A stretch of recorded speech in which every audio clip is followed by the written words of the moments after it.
पहले मैं स्वागत करता हूँ और धन्यवाद देता हूँ आपको कि आपने ये अवसर हमारे बच्चों को प्रदान कर रहे हैं।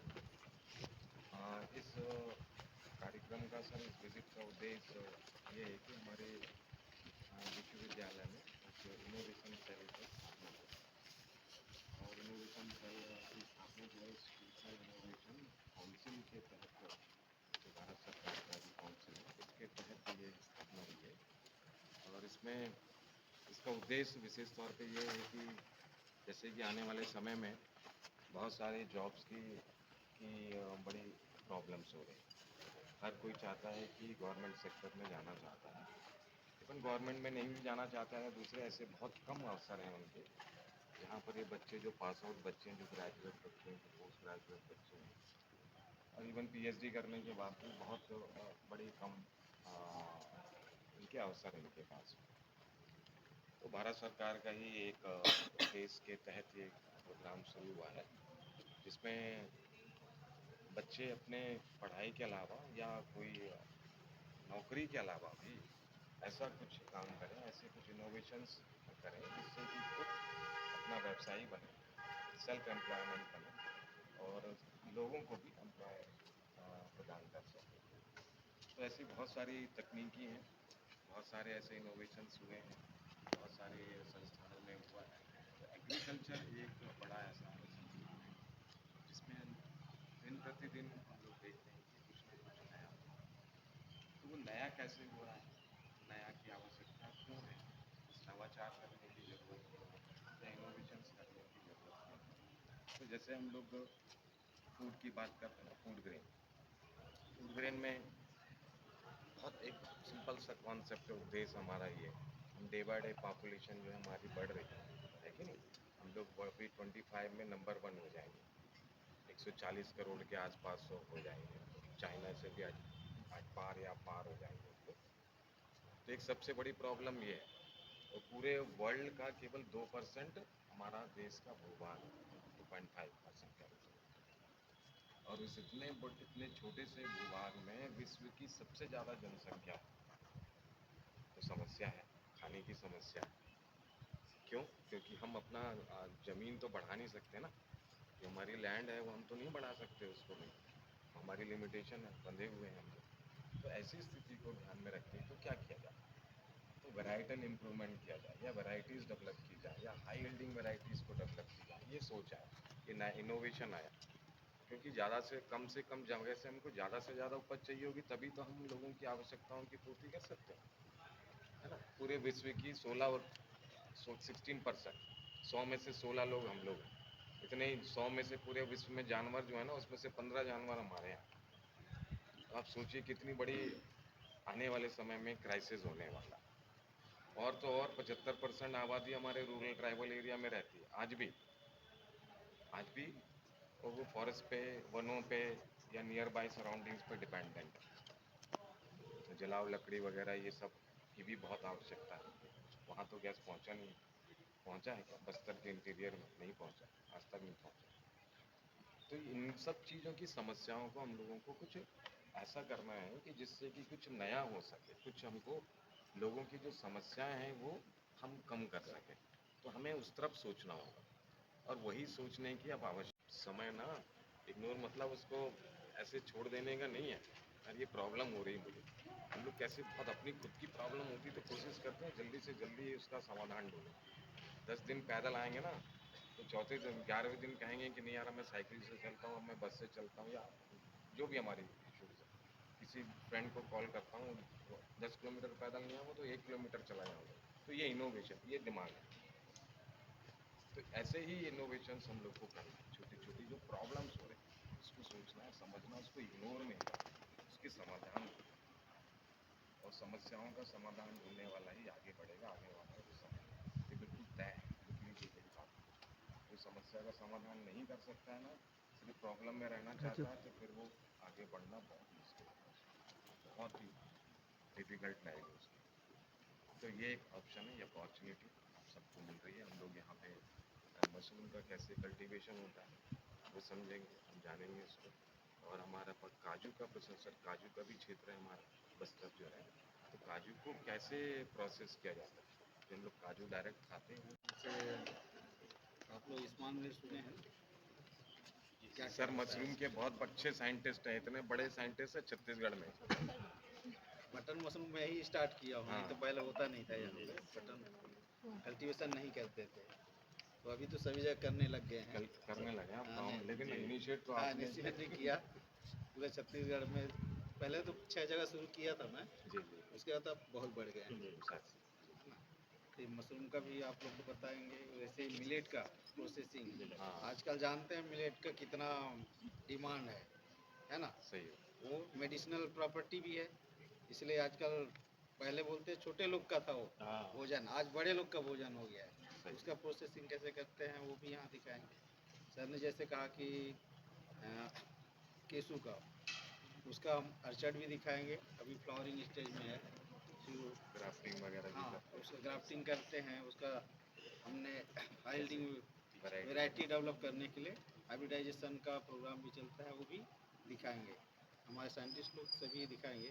जैसे हमारे यहाँ नारियल भी प्रोजेक्ट चलता है ना, तो नारियल के साथ साथ, क्योंकि नारियल जो है लंबी अवधि वाला फसल है, तो उसके बीच में और क्या क्या लगा सकते हैं, वो सब चीज़ भी आप लोग को बताएंगे।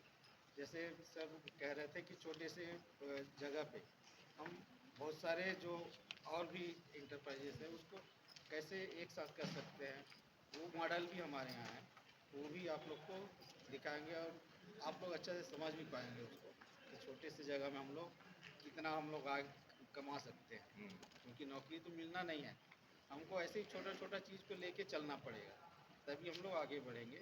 तो मॉडल भी हम लोग यहाँ पे दिखाएंगे आप लोग को, है ना। हमारे वैज्ञानिक लोग ले जाएंगे अभी, तो अब बारीकी से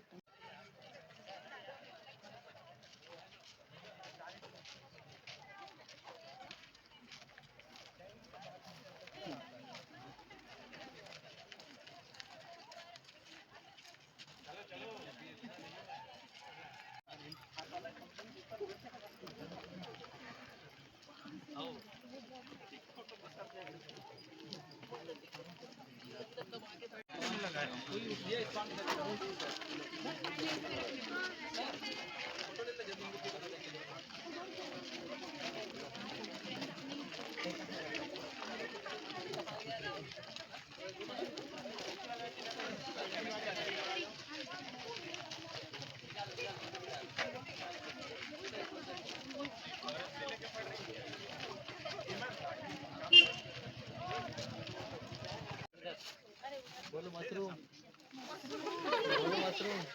पटेल साहब आपको मोबाइल दे दो सर, ये कॉफी वाला है यार, इसमें भी ले लो।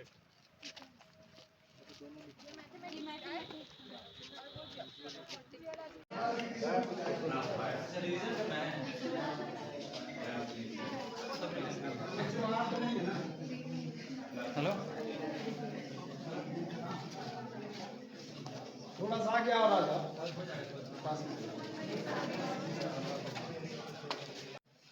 इसमें जो उगाए हुए हैं ये है ऑयस्टर मशरूम।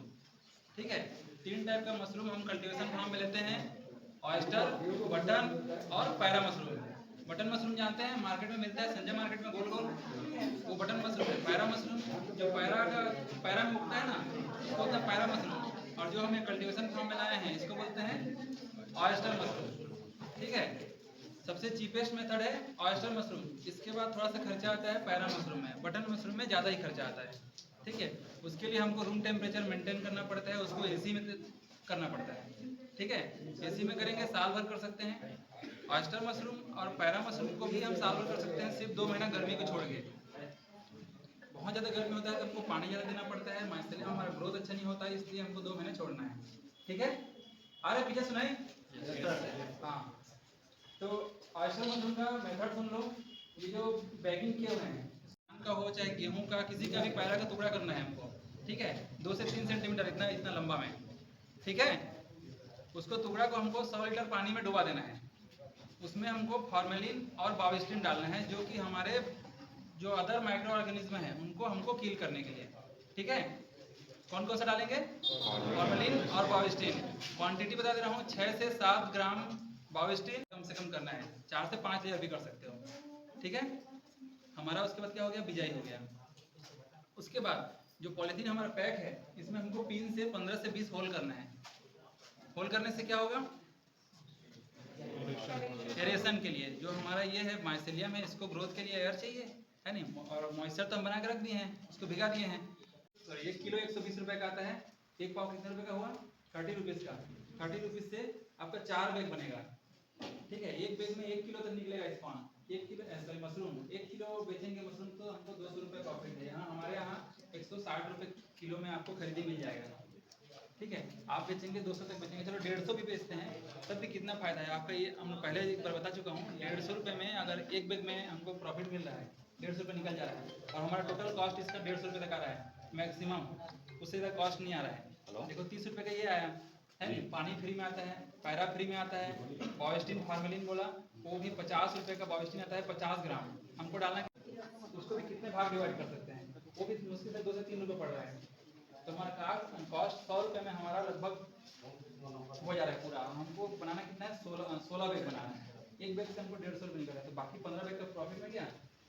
तो हम लेबोरेटरी में लेके जाते हैं, उस सेल को हमको बढ़ाना है, ठीक है। जो हमारा फंगस है ये रिवर फंगस है, इस फंगस के एक सेल को हम लोग लिए, चलो इसी में से बता रहा हूँ, इसी में का एक व्हाइट कलर का जो दिख रहा है इसमें से एक सेल को लेंगे हम लोग लेबोरेटरी में, वहाँ उसको ग्रोथ करा देंगे। तो इसमें गेहूं का जो दाना है, इसमें पूरा गेहूं का दाना है इसमें जो है नहीं, कितना ज़्यादा मशरूम निकलेगा, लेकिन हम इसी बैग में रखेंगे तो निकलेगा क्या?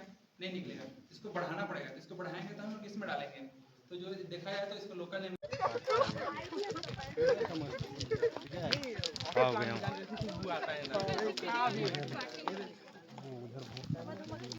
मैं तुम्हारी रानी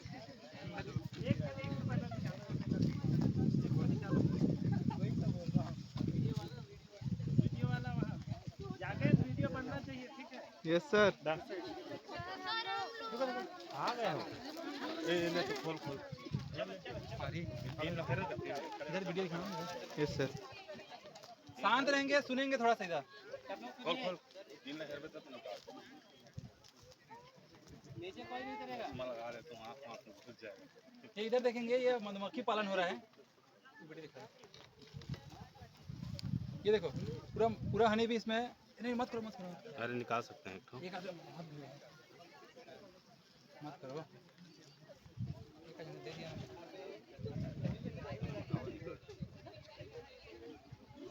सुनो सुनो, उसको निकाल।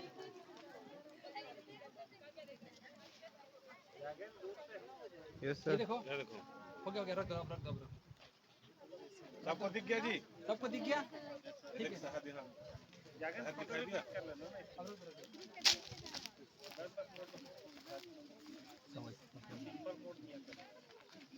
आज एक ही बना बराबर है, ठीक है। गिलास गिर गया। Very good. मधुमक्खी पालन का सबसे ज्यादा क्यों मधुमक्खी पालन करना चाहिए? के लिए नहीं, पॉलिनेशन के लिए, समझ गए? कितना रुपए का हनी पैदा कर देगा वो? 200, 400, 500, 1000 रुपया। लेकिन कितने एक जितना भी क्रॉप है उसका 80% more than 85% pollination is only done by the honey bee only.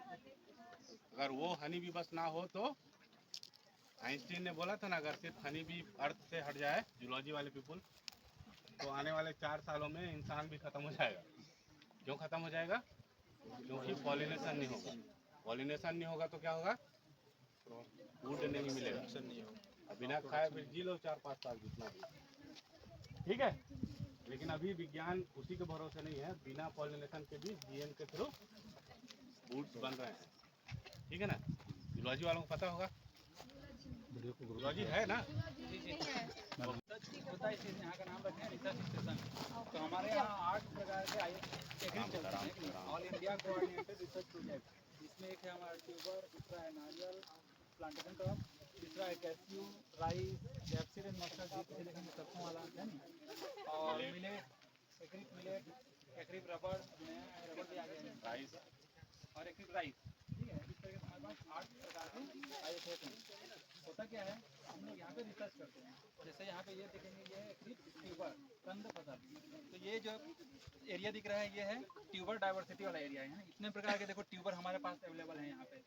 इसमें से तुम लोग कितने को देखे होगे? मुश्किल से थोड़ा सा देखे होगे, है ना। नाम यहाँ हैं, रिसर्च करते हैं, फिर उसको हम लोग 5 जोन में भेजते हैं।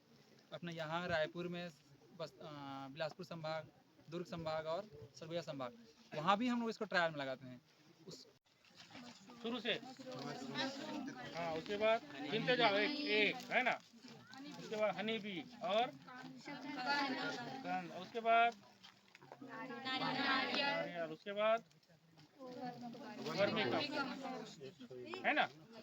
तो आप इसमें यहाँ कुछ और देखेंगे, इसमें कितना 5 कंपोनेंट हो गए। जो इंटीग्रेटेड फार्मिंग सिस्टम मीन्स क्या होता है, खेती के साथ साथ और क्या क्या कर सकते हैं, है ना। जैसे आप बी कीपिंग देखे, मशरूम देखे, है ना। अगर मशरूम वहाँ ठीक है, अभी थोड़ा ठंड है या जो बटर निकल रहा है, तो क्या कर रहे हैं हम लोग, एसी लगाए होंगे, है ना। कंडीशन देना पड़ता है, लेकिन ठंड में आराम से वो ज़रूरत नहीं पड़ता है ना। बिल्कुल आप ऐसी नॉर्मल बना के निकाल सकते हैं, मतलब आपका मार्च तक निकल ही जाएगा वो, है ना। सीजनली रहता है और डिमांड भी अच्छा रहता है। कंपोनेंट हो गया।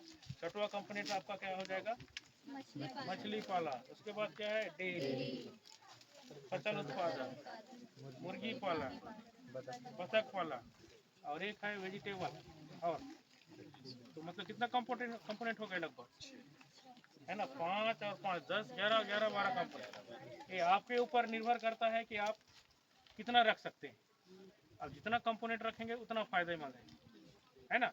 और दूसरी बात क्या है, इतना सारा कंपोनेंट को रखेंगे तो आपका जैसे 1.5 एकड़ में 2.5 लाख प्रति वर्ष आय, ये घटा के है ना। ठीक है, इससे भी ज़्यादा बना सकते हैं, करेंगे तो अच्छे से करेंगे तो इससे और ज़्यादा बना सकते हैं। इसमें एक चीज़ और जोड़ना था, जैसे डेयरी है, डेयरी में अब खर्च को इसमें देखना है, खर्च किस किस में ज़्यादा आता है। जैसे डेयरी में उसको क्या लगेगा, ज़्यादा दाना लगेगा। दाना के लिए आप क्या कर सकते हैं, ये इधर लगा हुआ है पीछे में नेपियर, घास आता है जो मतलब बहुवर्षीय मतलब चारा है ना। आपके पास थोड़ा बहुत या ड्रिप भी है, इरिगेशन है, ड्रिप इरिगेशन भी है थोड़ा बहुत, तो आप आराम से उसको क्या कर सकते हैं। या तो फिर आपका ये जैसे ये आपका ये लगा है, शेड लगा है, शेड में जैसे गाय बैल को अपन धोते हैं तो वहाँ का पानी को अपन क्या कर दिए, डाल दिए, उसका नाली ही डाल दिए वहाँ, है ना। तो पानी उसका वेस्टेज भी नहीं जाएगा, बाकायदा कहाँ चला जाएगा, वहाँ, है ना। और बढ़िया गोबर जो भी रहेगा, मूत्र है, उसमें भी सब में न्यूट्रेंट रहता है, तो सीधा सीधा चला जाएगा कहाँ पे, आपका जो है ना, तालाब में ज़्यादा होने से मछली मरता है ना। तो आपका चारा वाला में चला जाएगा, तो चारा बढ़े अच्छा खासा आएगा। अब उसको मैनेज कैसे करना है, मैनेज करना है, जैसे आपका 1.5-2 एकड़ का मान लो खेत है या 2.5 एकड़ का, बढ़िया उसको क्या कर दो, छोटा एक पार्ट में, आधा एकड़ में, ऐसे आपने रखा कितना, 4 गाय या 5 गाय रख लिए। गाय ऐसा नहीं है कि एकदम से देसी नहीं रखना है, हमको गाय ऐसा रखना है जहाँ से हमको दूध मिल सके। और ऐसे नस्ल को रखना है दुकाजी नस्ल। दुकाजी नस्ल मीन्स होता है कि आपका जो बछड़ा आएगा तो वो नांगर जोतते हैं ना, उसके लिए भी काम आए, और गाय है वो, बछिया है वो, दूध के लिए भी काम आ जाए, है ना। इस टाइप का अपन को क्या करना है, चयन करेंगे तो क्या होगा, आपका डबल फायदा होगा, है ना। उसमें क्या है, दूध का दूध मिलेगा आपका, और बछड़ा है तो आप बेच भी सकते हैं, उससे भी अर्निंग कर सकते हैं, है ना। तो ये डेयरी में आपको क्या करना है, आपको चारा को पहले मैनेज करना है। तो आपको बताया नेपियर के लिए आप बढ़िया ड्रिप डाल दो, है ना। ड्रिप डाल देंगे कैसे, जैसे आपका ये करना है, क्या बोलते हैं, आधा एकड़, फर्स्ट दिन काटो, फिर उसमें गुड़ाई करके पानी चला दो, सेकंड दिन फिर काटो, ऐसे ही करते करते आपको इधर 40 दिन का हो जाएगा। फिर ऐसे एक बार चालू हो जाएगा तो राउंड अप आपका चलते रहेगा। साल भर क्या मिलेगा इनको, हरा चारा। तो हरा चारा आप देंगे ना, तो क्या होगा, आपका दूध का उत्पादन भी अच्छा आएगा। और दाना में सबसे ज़्यादा खर्चा होता है डेयरी में, बहुत लोग डूबते हैं उसी में, है ना। तो वो ऐसा नेपियर घास इतना अच्छा है, आपका क्या है, बहुत बड़ा खर्च को बचाएगा और दूध का उत्पादन भी बढ़ाएगा। तो हमारा उद्देश्य वही होता है ना, कि कम खर्च करना है और प्रॉफिट ज़्यादा लेना है। तो ये एक नेपियर का हो गया डेयरी पालन में, है ना। मछली पालन जैसे हमारा एक तालाब है, जैसे ये बड़ा है थोड़ा सा, अब जैसे 2.5 एकड़ का खेत है, तो कम से कम 30 या 40 डिसमिल आप क्या कर लिए, अच्छा गहरा वाला तालाब ऐसी जगह बनाना है, पानी गिरता है तो कोई एक जगह होता है जो आपके खेत से बाहर जाता है, तो सबसे लास्ट छोर में आपको क्या करना है, कम से कम 30 या 40 डिसमिल का क्या करना है, आपको तालाब बना दो, 10-12 फीट का अच्छे से बना दो। वो क्या होगा, बरसात में आजकल देखते हैं, बरसात में क्या होता है, पानी गिरता है ना, हाई इंटेंसिटी में गिरता है, तो क्या होता है, गिरता है सीधा बहा जाता है, सोख भी नहीं पाता। वो पानी जो बहता है वो कहाँ जाएगा, सीधा आप जरूरत है तो खेत में, उसके बाद बाहर चला जाता है, उसको तालाब में इकट्ठा कर लो। तो कभी कभी क्या होता है, पानी का गैप भी बहुत ज़्यादा हो जाता है। इसके कारण किसान क्या करता है कि जैसे क्रिटिकल टाइम है ना, जैसे उसको रोपा लगाना है या धान निकल रहा है या टिलरिंग टाइम है, उस समय क्या होता है, पानी नहीं मिलता है। पानी नहीं मिलने की स्थिति में क्या होता है, वो वहाँ से क्या कर सकता है, इरिगेशन दे सकता है। उसको बोलते हैं सप्लीमेंट इरिगेशन, है ना। या तो फिर कहेंगे वो एकदम इतना उनके लिए क्रिटिकल रहता है वो पानी, है ना, जो क्रिटिकल टाइम के लिए क्या रहता है, वो जरूरत पड़ता है। क्या होता है, ठीक है। इसके बाद कहाँ जाओगे आप लोग? बस सर रिलीज करो। मैं इनको छोड़ूंगा। पर और सुने होंगे देसी मांगुर को जानते हैं, 800 से 1000 रुपये किलो बिकता है ना। अगर उसको आपने 5 कुंटल या 10 कुंटल भी निकाल लिए, 5 कुंटल ही निकाल लिए, है ना, तो 80,000 रुपया क्या हो गया आपका कुंटल में। 5 भी निकाल लिए तो 4 लाख का तो वही हो रहा है ना। तो ऐसा कुछ प्लानिंग करें, है ना, इस टाइप से आप कर सकते हैं। और दूसरी बात तक तो है ही है, और एक है वो मैं बताने भूल गया था, एक और है हॉर्टिकल्चर। हॉर्टिकल्चर में आजकल उसको देखे होंगे, मूली, मूली जानते हैं, साल भर निकलने वाला है, मार्केट में डेली मिलता है, देखे हैं? कभी कभी देखने भी नहीं मिलता है, बहुत महंगा रेट रहता है ना। तो कितने का रहता है एक झूड़ी, कितने का रहता है, कितना नग रहता है उसमें? 5 ज़्यादा से ज़्यादा 5, है ना। आपको क्या करना है, आधा एक एकड़ उसको चुन लो, आधा एक एकड़ उसको चुन लो। आजकल हॉर्टिकल्चर वाले वो भी देते हैं नेट सेट, नेट सेट जानते हैं, है ना। आधा एक एकड़ में बढ़िया चला लगा लिए, ड्रिप डाल दो। ड्रिप डालने के बाद क्या करना है आपको, मूली को जैसे एक साथ नहीं लगाना है। हमारे यहाँ किसान लोग क्या करते हैं, कोई भी सब्जी को एक साथ लगाते हैं, एक साथ बिकेगा कैसे, उसमें अपन को दिमाग में खेलना है, उसी को अपन को उसी में खेलना है ना। तो ऐसा करें कि अब रोज निकले। किसान लोग एक साथ एक एकड़ में लगाएंगे तो एक साथ बेचेंगे मूली को, रेट ही गिर जाएगा, रेट नहीं गिरेगा, बिकेगा भी नहीं। कुछ तो बिकेगा, कुछ वो हो जाएगा, मेच्योर हो जाएगा, जुड़ता है ना, कौन खरीदेगा उसको। तो आपको क्या करना है, और उसमें लेबर भी ज़्यादा लगाएंगे, ड्रिप में लगा दो। जैसे 1 मीटर का रहता है, उसमें 2-3 लाइन कर दो, है ना, बढ़िया मेड़ बना के। उसके बाद क्या करना है आपको, एक लाइन में जैसे आता है 50 मीटर का हो गया एक लाइन का, है ना, 10-10 सेंटीमीटर में एक एक लगता है, एक मीटर 10-10 सेंटीमीटर में एक एक लगे, इतना इतना दूर दूर में लगता है, इतना इतना दूर में एक एक। तो मतलब 50 मीटर का रहेगा तो कितना लग सकता है उसमें, मान के चलो 500 लगेगा, 500 लगेगा। और उसी में एक लाइन में बना दिया अपन, 3 लाइन कर दिए, एक जैसे मेड़ बनता नहीं, आप ड्रिप डालते हैं, कितना डाल दिया अपन, 3, तो कितना 1500 हो गया। 1500 का अगर अपन जुड़ी बनाएंगे, कितना जुड़ी बनेगा, अरे 500 जुड़ी में 100, 500 नग में 100 जुड़ी, तो 300 जुड़ी बनेगा, है ना। 300 जुड़ी बना, 300 जुड़ी बनेगा तो वो 300 जुड़ी में 20 कमाई के कितना हो जाएगा, 6,000 रुपये, है ना। जैसे एक दिन लगाए, 2-3 दिन बाद फिर दूसरे में लगाओ, 3-4 दिन बाद, ऐसे करते करते 45 दिन का जैसे हो गया, 45 लाइन कर दो, कोई दिक्कत नहीं, है ना। जैसे उधर पहुंच गए तो आपको फर्स्ट लाइन निकलना चालू हो जाएगा, निकालो बेचो। पर डे भी 6,000 रुपया उसी से निकाल रहे हो। और करना क्या है आपको, वर्मी कंपोस्ट को जोड़ना पड़ेगा। कैसे, आप वो जैसे अच्छा खाद देके इस टाइप का जो नेचुरल खाद है उसको डालोगे तो उसका टेस्ट अलग आता है, आपको शायद मालूम तो है ही, गोबर खाद या कोई भी कंपोस्ट वगैरह का बिकता भी ज़्यादा लेवल में है सर। हाँ बता रहा हूँ ना, टेस्ट भी अलग रहता है उसका। एक बार कोई खाना पा लिया तो स्वाभाविक है कि उसी के पास खरीदते हैं। आप भी जाते हो तो किसी के पास भी खरीदते हो, नहीं खरीदते ना, किसी को देखे जाते हैं कौन अच्छा देता है बोल के उसी के पास ही खरीदते हैं। तो 1-2 बार खाने के लिए उन लोग पाए रहेंगे तो फिर वही चालू करेंगे। निकाल लिए एक लाइन, पर डे 600 रुपया, कितना 6,000। तो वैसे ही करते कि फर्स्ट निकालते निकालते फिर वो 40वां दिन वहाँ पहुँच जाएगा, फिर निकालो और तुरंत लगा दो। सेकंड दिन फिर लेबर में आपको कम लगेगा, 1-2 लेबर में काम होते जाएगा। तो जैसे उधर 40 दिन पहुँचाएंगे फिर इससे चलते जाएगा, तो आपका ये साल भर निकलते जाएगा। तो साल भर निकला माने कि कितना हुआ, 6,000 हर महीना, 6,000 पर डे 6,000, 1.5 लाख लगभग। 1.5 लाख, 8 फीट के 1.5 लाख, 1.5 लाख एक प्रोफेसर को लेने की मिलता है ना। मतलब ऐसे कर सकते हो आप, डेयरी से निकाल लिए, मछली से निकाल लिए, फिर आपका हॉर्टिकल्चर जो बताया, कोई एक चीज़ को पकड़ो और दिमाग लगा के खेलना है ना। वो भी ड्रिप में कर लिया, ऊपर ऊंचा वाला वो भी कर सकते हैं उसमें ऊपर, जैसे कुंदरू या कुछ क्या बोलते हैं आजकल वो आता नहीं है परवल, है ना, उसके नीचे उसको भी डाल सकते हो। उसके बीच में ऐसे गैप बचा है 2 लाइन के बीच में भाजी डाल दो, धनिया डाल दो, सब टाइप का मतलब आप कर सकते हैं। और ड्रिप में ऐसा है कि उसमें पानी भी कम लगता है। इस टाइप से आप करके, ये तो हम कम बता रहे हैं, आप मैनेज कर लेंगे तो और अच्छा से आएगा। जैसे आपको मैं एक बार मेड़ बना दिए बोला है ना, उसमें और उखाड़ लिए, आपको क्या करना है, आपके पास अगर वर्मी कंपोस्ट होगा है ना, इस टाइप का आप लकड़ी का बना लिए लोहे का, ऐसे मार दो और छोड़ दो वर्मी कंपोस्ट, एक बीज छोड़ दो, यही साइज का आएगा मूली, बढ़िया अच्छा है ना, अट्रैक्टिव आ जाएगा। तो बार बार बनाने की जरूरत आपको नहीं पड़ेगा, है ना। तो बिल्कुल आपको ऐसे रोटेट करते रहें। आपको हार्टिकल्चर से वो मिल गया, डेयरी से अलग मिला, मतलब आपको 1.5 लाख करीब उसे मिल रहा है, मछली से मिल रहा है, डेयरी से मिल रहा है, वर्मी कंपोस्ट बचेगा उससे मिल रहा है। कितना हो गया, कितना हो गया।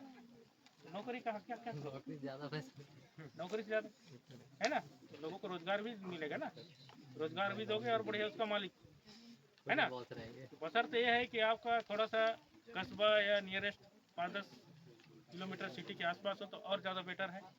और कोशिश ये करना है कि मूली तो एक उदाहरण बताया, और भी सब्जी है जो लोकल डिमांड कौन कौन सा सब्जी और रहता है, उसको भी आपको थोड़ा सा ध्यान में रखना है ना, कौन कौन सा सब्जी बिकता है और कौन सी सीजन में। ऐसी सब्जी को हमको नहीं लेना है जो किसान सब लोग निकालते हैं उसको, मतलब भेड़ चाल नहीं चलना है, भेड़ चाल नहीं चलना है।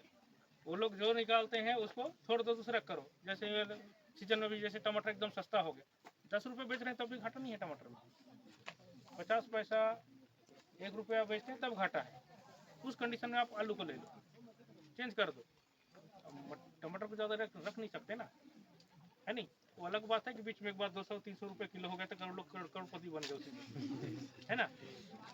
तो इस टाइप से आप थोड़ा बहुत होकर के, मैं एक तरह से आइडिया बताया आप लोग को करने का, मतलब कम एरिया में आप अच्छे से मैनेज कर सकते हैं।